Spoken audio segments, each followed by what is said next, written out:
everyone, I'm Larissa Russell of Creative You, and I'm your host of the Creative Soul Healing Podcast.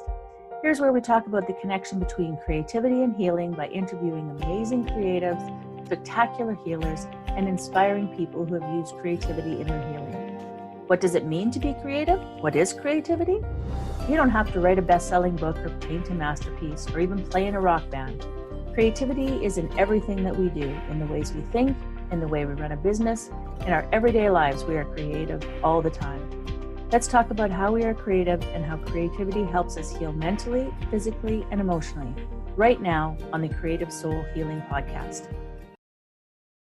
Hi everyone, Larissa Russell of Creative You, and welcome back to the Creative Soul Healing Podcast. Today I have with me Malva Gasowski.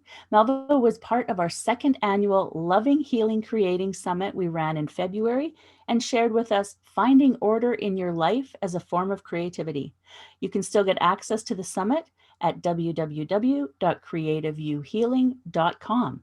So Malva is an international business trainer, coach, and speaker for corporate soft HR skills.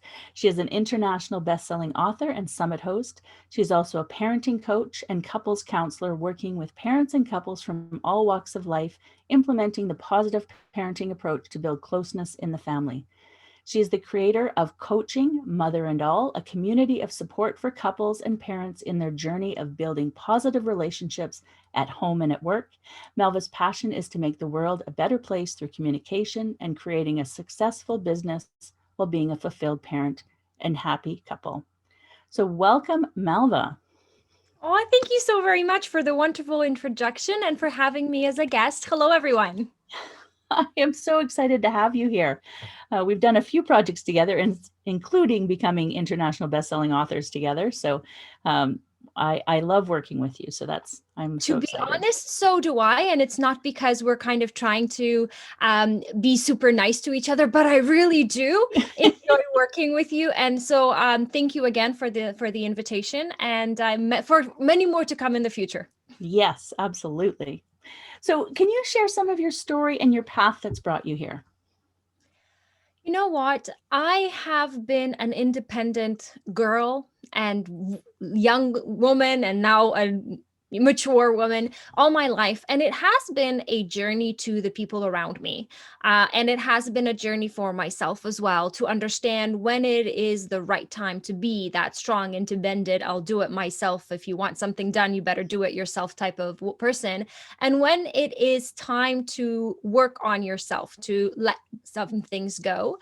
And that is where a lot of the, let's say, the drawbacks and the positivities come with working with me, because I like organizing things. I like making sure that the trainings that I organize for corporations are gold plated, almost so, because I want to make sure that the people that are investing either their finances or their time by learning with me, they get the best that I can give them and the best for their time invested. So it is a lot of back end office work, but that's how I roll. I wouldn't have it any other way. So that is how I came about to be international business trainer and international coach for the business sector.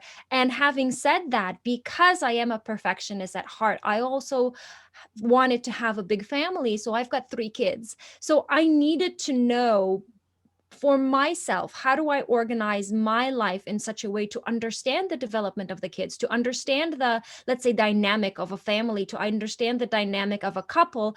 So I call my own family my little experiment, because I have 2 masters, 2 bachelors, and 1 postgraduate degree, plus other certificates, all under the umbrella of making sure that we're fulfilled both at work and at home. And that's what I am. You took like parenting and coupling and relationships like to the next level, where you just were like, I am going, that super A personality that I know you are going to do it well. Yeah.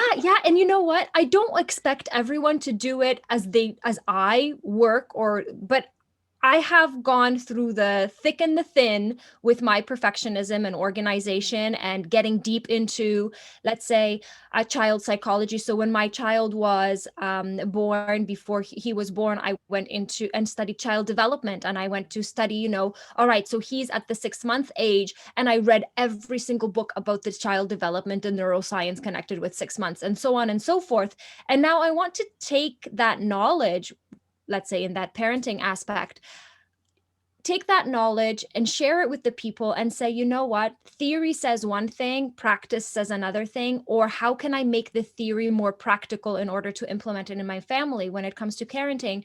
And I believe that a lot of people feel lost with everything that's out there. I believe there's too much content out there and not a lot of filters for, let's say, analytical and critical thinking. That is one of the training sessions that I run within big international corporations. They hire me to do like a week-long training for their project managers about analytical and critical thinking, because a lot of the people have had or have learned through many years that whatever is aired on TV, let's say, or in the radio is something that has been checked, because in the past that is exactly what had happened. So newspapers were written and there was one a newspaper per week or even one monthly newspaper. And now, people have news articles like 30 seconds after the event has finished.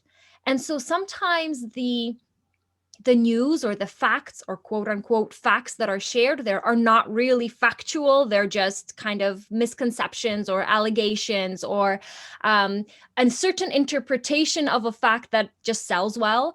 So a lot of the people that are in the corporate world, they don't know how to analyze or how to think critically about the materials that they have. And for companies that run international and multi-million dollar projects, they need someone who knows how to analyze, is what I have in front of me critical, or is it something to be eliminated, right? So having said that, using also that knowledge for the parenting, I kind of eliminated some of the things that overwhelm the parents that I work with in order to show them this is what works, this is what doesn't work, here's why.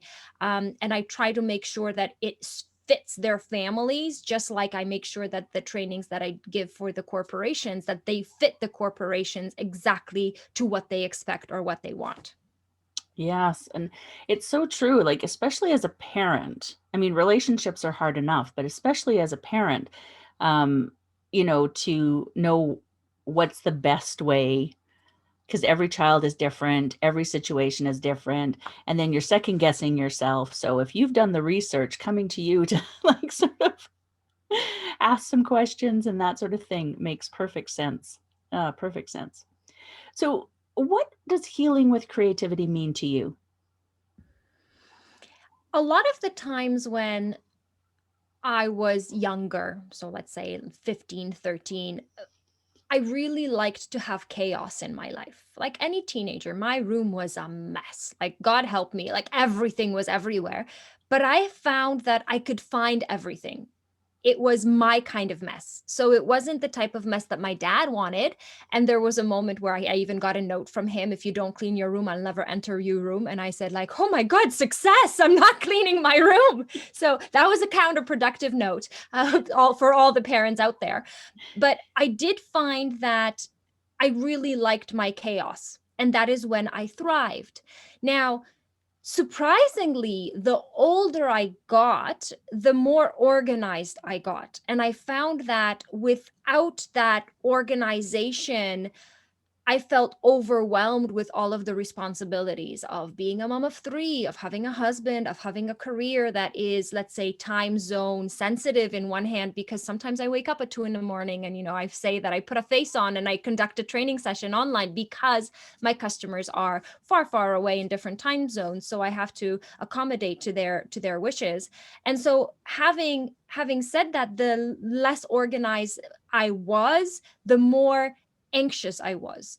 So I've started to find ways to organize my life in a way to calm my anxiety. And the moment I calmed the anxiety of, oh my goodness, I feel too overwhelmed, but then I organized everything. And that is when I kind of switched into, oh my goodness, okay, when I'm organized, I feel that I'm more creative. And when I'm more creative, there is this mess in front of me that I later kind of puzzle together and organize it. And then tada, I have a program or a project that I'm working on. So very often when there are new training sessions or workshops that I need to conduct, I have 150 ideas in my head and I jot them down and I puzzle them together. And then I think, okay, this is good, this is bad, this is not okay, this is what's going to fit. Why am I doing this? And I ask a million and two questions. And in that chaos, or from this brainstorming storm that I have, all of a sudden everything is organized in such a way that it's a creative new project that I have, whatever it may be. It may be, for my corporations, or it may be art with my kids, or it may be even cleaning the cupboards. Like when I clean the kitchen cupboards, everything is out. And, someone walks in, is like, oh my goodness, what tornado hit here? But you give me time, and then everything will be organized. So that is exactly what creativity is to me. Find whatever makes you comfortable in the disorganized chaos where you can thrive and be creative. Like I gave you an example when I was young, or when I'm older, when you need to organize something in order to up the possibility of your creativity. So your brain is not looking at everything and your eyes are not looking at everything that is disorganized and it has, like, let's say, a blockage or disability to go into the higher way of thinking, of trying to be creative. Whatever the case may be, my goal is to share with people, find whatever makes you comfortable. If it's a mess and that's when you think, well, all right, great, work with that. If it's being organized, having your crayons sharpened in the rainbow, in the colors of the rainbow, and that is when you think, that is how you should work. So very often there was this stereotype that creative people were completely disorganized and that was the only way of being creative. I'd like to kind of change that stereotype. Yes, absolutely. And it's so true. I find that there is that misconception of that chaos around creativity. And I think to a certain degree there is, but that doesn't mean you have to work in chaos. It doesn't mean you have to create in chaos, right? You might have to think in chaos for a little bit just to refine something, but not necessarily work in chaos. I work much better when I have a clean space, and it's not always happens, but I do work much better when it does. Very true. I always laugh that I think let's say I thank God that I first had a Doberman. My Doberman was my dog. He was 52 kilos. So he was a huge dog, more or less my weight at the time, because he made a mess out of everything. And at the time when I got him, I had my clothes and all items of clothing color coded and organized, and he was a puppy. So although he was big, he was a puppy. He would just kind of learn to open the closets and he would take everything out of my closet. So every day I would organize that, and after a few months I was like, all right, it's going to be a mess. So first I had my dog, and then I had my kids, who kind of test my level of, is it already messy or can it still be this disorganized, and we'll pretend that this is creative chaos. Yeah, exactly. Exactly. And what would you say inspires you in the work you do? Development. And it is one word that I believe very strongly in. I do believe in lifelong learning, no matter how old or how young. I like to create in people the passion of learning, to show them that whatever they're learning, because I also homeschool my kids, so I kind of assist them in the way that they learn different things. So it doesn't matter what you learn. Find the purpose of the development in that area. If you have to attend a training session where your corporation is delegating you or forcing you to go, find something for yourself. The moment you find something for yourself, the moment you find your reason for doing something, the time flows differently. And then all of a sudden you realize, okay, maybe, just maybe, I can take a few, let's say, percentage of some percent of the knowledge that's there, or even just a thought to inspire me to better myself. And the same thing happens when it comes to the parenting and the relationship. What can I do? I personally, what can I do to make the world. By world, I mean even my own relationship, or even my own home, or even my own family. What can I do personally to make the world a better place? And that it is too, in my opinion, development. So in one word, development is something that inspires me, and I try to show development to other people as a way to better themselves. And that doesn't really mean that you always have to learn from and be book smart. Sometimes you just got to learn to be street smart, and sometimes you just have to learn to develop relationships with people, and that too is development. Absolutely. Absolutely. So, what creative healing modality do you use the most for yourself? Order. Currently order, because I have so many projects that I'm working on. And from someone's perspective, like from the back end office, someone will think, oh my goodness, it is such a mess. Because when I'm working on 3 projects and I have, let's say, 15 tabs open, and every tab is for a different project, and because there is rendering and there is processing in online education, where you need to render a video and then process the upload, and then you have to wait until you embed it, and so on and so forth. And it takes time, and I don't like wasting time. So sometimes I have a few projects, happening, and my computer is, it's it's fast, but not as fast as I am. Sometimes it just takes a little bit. So in this chaos, there is order on a sheet of paper where I'm ticking everything off, because without that, it would be just a web or a yarn, a ball of yarn with lack of organization. So I do believe that, again, order is where I thrive right now. I like that. I think we have a lot in common, although I have to say I have relaxed considerably than where I was, years ago. Okay. And I also have a few years on you. So, you know, I'll get there. I'll give me a chance. yeah, my kids are grown and gone. It's so much easier to be relaxed when you don't have, family and kids to be somewhere and schooling and all of that. So I Right. totally understand. So what would you say you are the proudest of in your life?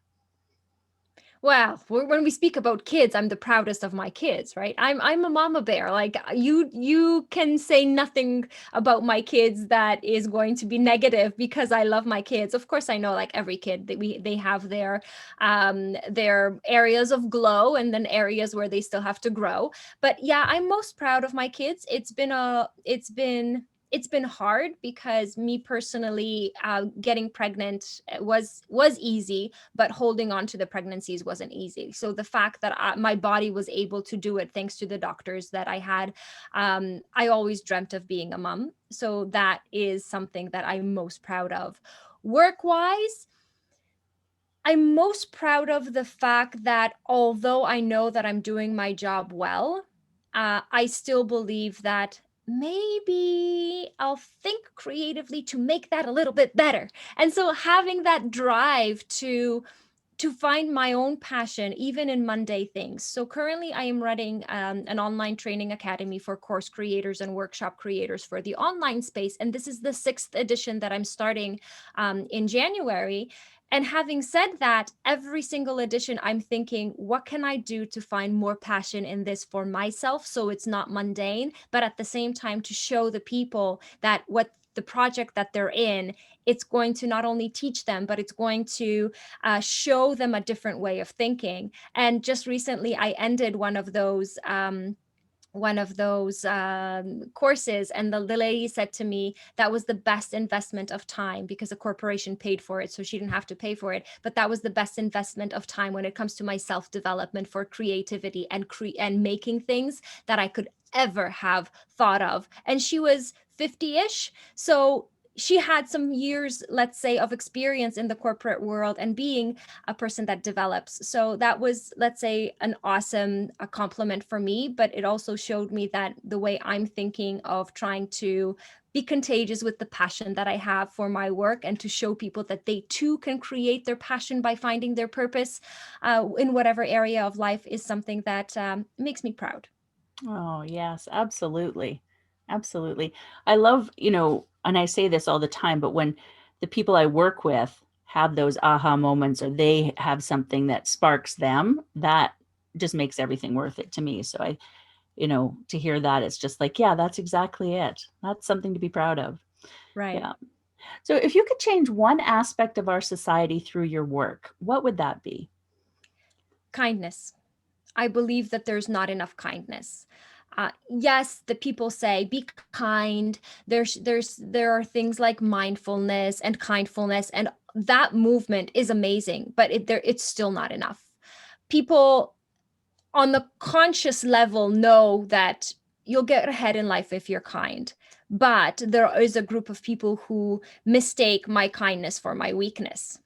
And that still is something that they think will get them ahead if they abuse the kindness of someone else or they don't show kindness. So, for the betterment of any society, no matter how big or how microscopic, because I do believe a home is also a society that you need to take care of, Mhm. kindness is going to get you much, much further with the development of a positive and strong relationship within your family, as well as a positive and strong relationship within, let's say, your neighborhood, and then within the corporation that you work in, or your job or your business, whatever you're doing. If you if you ever ask yourself a question, is this out of kindness that I'm doing this or I'm saying this? And if the answer is no and you back out, make sure that you celebrate that success, because that just shows me and everyone else around you that you did choose kindness over being unkind. Mhm. I think that that is so important, especially right now, Right. especially right now, but always. Yes. So, have you ever struggled with imposter syndrome in your work? And if so, how have you gotten over it?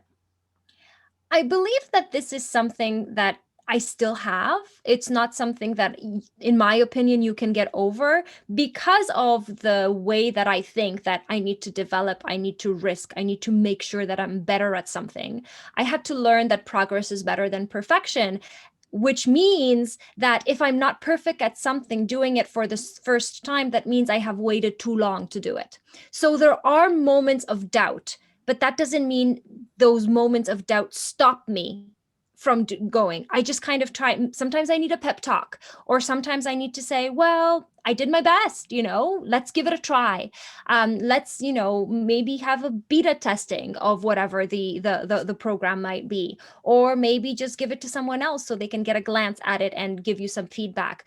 So I do have those moments in of doubt. I don't know if it's an imposter syndrome that stops me from doing anything. I'd say, on the contrary, that moment of doubt shows me, all right, you're developing. You're going on a path of betterment, and this is your risk that you're taking. So I'm happy that I'm there. I don't need to get rid of it, because that if I get rid of it, that means I'm not developing. That means I'm not doing anything new. That means that I'm not doing anything that I don't know yet. And when I do get there where I know everything, I think it's going to be time to go, but I don't want to go. So I think I still have a lot to learn, and I believe that it's okay not to be perfect, and it's okay to feel not good enough if you're learning something. If you're not good enough in general and it's stopping you from doing everything, ask for help. Get a coach, get a mentor, get a psychotherapist, whatever the case may be, or whatever your possibilities are, even just a friend. Ask someone to be there for you, to walk you through what I call the Watna, Batna, and Mlatna in the stress management and imposter system area. Okay, so I know I said blah blah blah. What does that mean? So very often when we do negotiate agreements, there's a way of looking at agreements as the best alternative to negotiated agreement. So the Batna, or the Watna, so the worst alternative to negotiated agreement, or Mlatna, which is most likely alternative to negotiated agreement. Taking all that knowledge from, corporate negotiations, and taking it into the inner negotiation that you have in your head. All right, so if I don't go into that new project because of my imposter system, what is the worst thing that can happen? And don't be realistic. Okay, what is the worst thing that can happen? And then think about the best thing that can happen. Again, don't be realistic. So, for example, if I am having to deliver a presentation in front of a group of peers and my boss, the worst thing that can happen is my pants split, right? When I try to bend to get a marker, and then everyone's laughing at me, and then I don't know what to say. And then the report that I had done is so bad that my boss stands up and says, you know what, to my office right now, you're fired. That's the worst thing that can happen. The best thing that can happen, I'll get a standing ovation. My boss will say, you know what, you are the best person that has ever created a presentation in our corporation. Your thought process is so innovative that we are going to name you the CEO of the company because of your strategic thinking. Okay, again, not being realistic, this is the best case alternative. And then the most likely is always somewhere in the middle. Most likely people won't laugh at you. They'll, cross their fingers and hope for the best, even if you're not doing well. Most likely your boss won't give you a raise, so that's not what you're fighting for, right? You're just fighting to deliver the content that you have worked best on.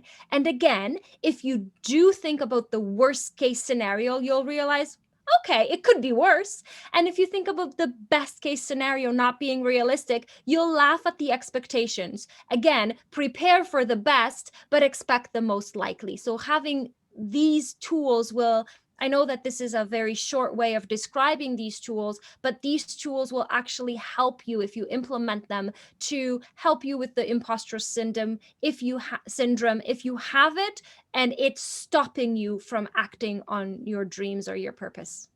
I love that because it's so true, right? Like, what is the worst thing that could happen? What is the best thing that could happen? And it's going to be something in the middle. Absolutely, absolutely. So, Malva, do you have an inspirational quote that you live by? Oh my goodness, I've got so many. It depends on the area of life, depends on my mood at times, and it depends on everything that I'm doing. But I do believe that, again, I'm going to be in this area that progress is better than perfection. And if you are doing something perfectly and you've been doing it for the first time right now, that means you have done it too late. So these are the two things that keep me going to improve in my corporation. And then when it comes to an inspirational quote within my family, I always say, what matters most?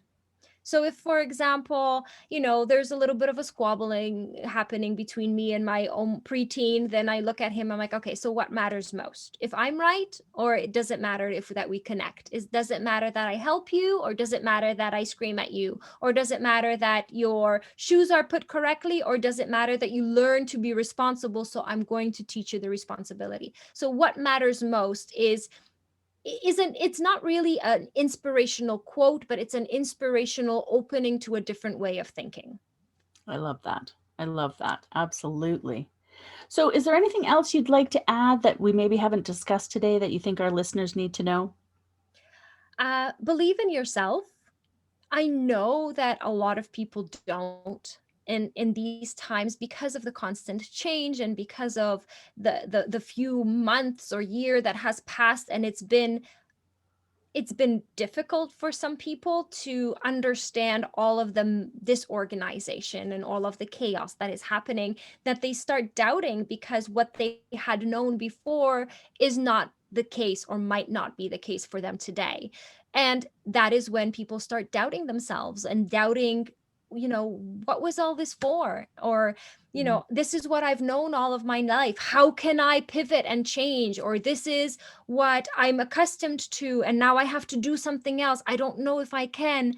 All of these questions and all of these doubts only mean that there's a new door opening in front of you. And if you believe in yourself, that is going to be the best gift that you can ever give to yourself. And if you don't believe in yourself, find someone that believes in you, although you don't believe in them, so that they can help you start believing in yourself. Oh, I love that. Absolutely true. Absolutely true. I want to thank you so much for being here, Malva. Thank you for having me. Thank you, everyone, for listening. I know I talk very fast. Well, They can always put it on repeat. They can listen again if they miss something, so it's okay. So to our listeners, we'll see you again next week. And in the meantime, I wish for you amazingly creative days. Have a great week. Bye, everyone. Are you a daily journaler? Do you want more creativity in your day? We have 2 great creativity journals to start your day with. One for people who already have a journaling practice, and one for people who are new to journaling. Both are an amazing way to start your day. Both make the perfect gift for a person in your life. Check out Have an Amazingly Creative Day and How Do I Have an Amazingly Creative Day? Both currently available on Amazon. Click the link below to purchase yours now.